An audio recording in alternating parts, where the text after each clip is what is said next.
साख्रि होगोन होनना बुंदोंमोन, साख्रि होनो हायाखै। महिला सेल्फ हेल्प ग्रुपनो फान्ड होगोन होनना बुंदोंमोन, बेखौ होनो हायाखै। बोसोरब्रैयाव UPPL आरो BJP सरकारा प्रमद बर'नि दैदेननाय जिथु सरकार, बिथांमोनाबो एखे सुबिदाखौ मोनदोंमोन। किन्तु प्रमद बर' बिथाङा BTC नि पावार एन्ड फांसन जिखिनि सुबिदा बेखौ मोनसेबो बिथाङा मावफुंफुंनो हायासै। प्रमद बर'नि दैदेननायाव UPPL आरो BJP जि सरकार दाबाय आरो बिथांमोना बिसायख'थि सिगाङाव जिफोर रायजो राजानो बाथ्रा होदोंमोन, जों सरकाराव फैयोब्ला बेबायदि खामानिखौ मावगोन होननानै, बिथांमोना मोनसेबो मावनो हायाखै। UPPL राजनिति हान्जानिफ्राय जों मालाबा बुङाखै जों सावराया होननानै। जुदि टार्म्स एन्ड कन्डिसनफ्रा मिलायोब्ला थिगानो दं, मोजां बाथ्रा, जाथिनि थाखाय मोजां जागोन, BTC ओनसोलनि थाखाय मोजां जागोन आरो। दिनै जोंहा उदालगुरि जिल्ला कमिटि BPF राजनिति हान्जानि मोनसे एग्जिकिउटिभ मिटिं दंमोन।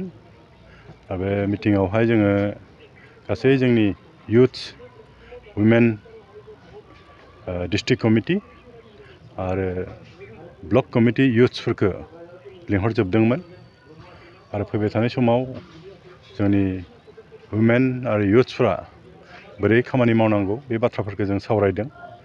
बयखौबो जों खावलायदों सिरियास लानांगौ, जिहेतु राजनिति आरो एबारनि बिसायख'थिया गोबां चेलेन्जिं जागोन, गोबां टाफ जागोन आरो बिनि थाखाय एसे प्रिपेयार जानो थाखाय जों खावलायबाय। रायजो राजानि गेजेराव थांनानै एसे सावरायलायनो माने जुगाजुगखौ लाखिनो थाखाय जों खावलायदों आरो जोंनि राजनिति हान्जानि भितराव जों जाहाथे मोजां सोमोन्दो लाना सोलिनो हायो बिनि थाखायबो जों सावरायदों आरो दिनै। जोंथ' BPF राजनिति हान्जा हिसाबै जों हारसिंनो सरकार दानायनि मोनसे प्लेन आरो पलिसिफोरखौ जों लाखाबाय।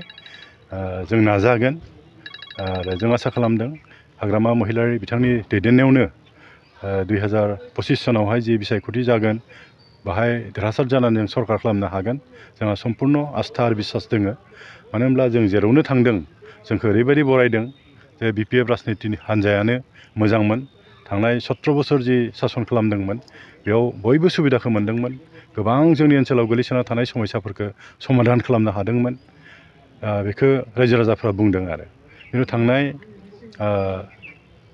2020 सनाव जि बिसायख'थि जाबाय BTC बिसायख'थि, बाहाय जुदियोब्लाबो जोङो मेजरिटि मोनदों, सिंगल लार्जेस्ट पार्टि हिसाबै जों जादोंमोन, नाथाय जोंखौ सरकार दानो हायासै। खिन्थु प्रमद बर'नि दैदेननायाव UPPL आरो BJP जि सरकार दाबाय आरो बिथांमोना बिसायख'थि सिगाङाव जिफोर रायजो राजानो बाथ्रा होदोंमोन, जों सरकाराव फैयोब्ला बेबायदि खामानिखौ मावगोन होननानै, बिथांमोना मोनसेबो मावनो हायाखै। साख्रि होगोन होनना बुंदोंमोन, साख्रि होनो हायाखै। महिला सेल्फ हेल्प ग्रुपनो फान्ड होगोन होनना बुंदोंमोन, बेखौ होनो हायाखै। गोबां बाथ्राफोर बिथांमोना बुंदोंमोन आरो बिनि अनगायैबो जोंहा BTC नि जिथु पावार फांसन बेखौ दोङोमोन, बिथांमोना बेफोरखौबो लाखिनो हायासै। आसाम सरकारनि बिथांमोना गथायबाय। बेखायनो रायजो राजानि गेजेराव गोबां दुखु मोननाय दङ आरो बिथांमोननि सायाव।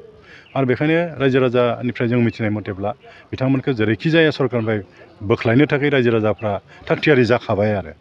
दा बेफोरखौ नायोब्ला जे BPF राजनिति हान्जायानो सरकार बानायनो हाथारगोन आरो माने थानोबो हागौ। मानो आं दहाय बुंनाय बायदि जिहेतु बिथांमोना रायजो राजानि सायाव माने मोनसे बिसास गैलिया। रायजो राजा जे बिसोरखौ गाज्रि मोनबाय बेखौ बिथांमोना नुखादों। दा बेखायनो हयथ' बेबो मोनसे थानो हागौ, खिन्थु आं सानाखै।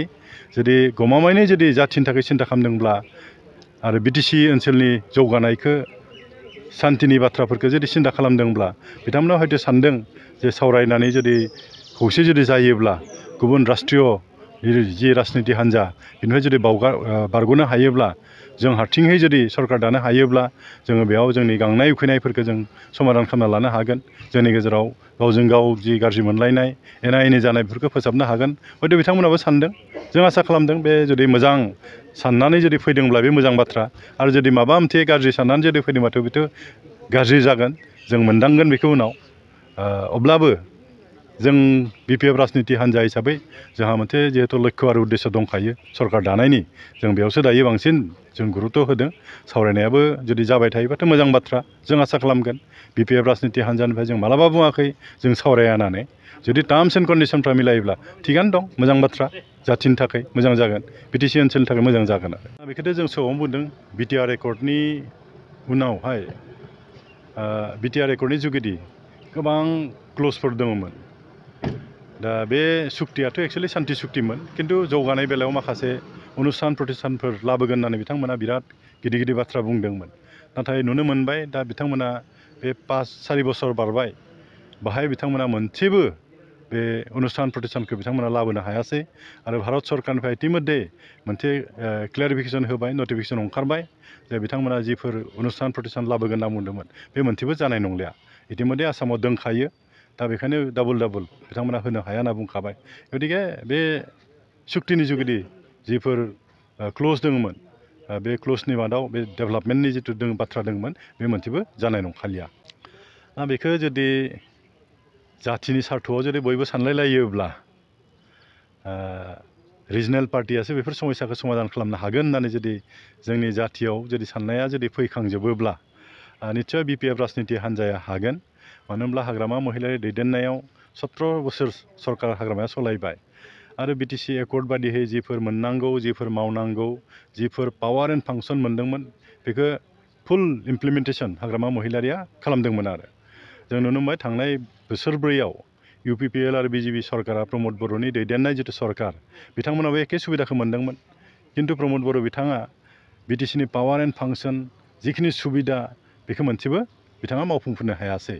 दा बेफोरखौ नायोब्ला नेतृत्व होनाय बेलायाव BPF राजनिति हान्जानि जाहा दैदेनगिरि हाग्रामा महिलारि बिथाङानो उपजुक्त बेक्ति आरो बिथाङासो बेखौ हागोन। आरो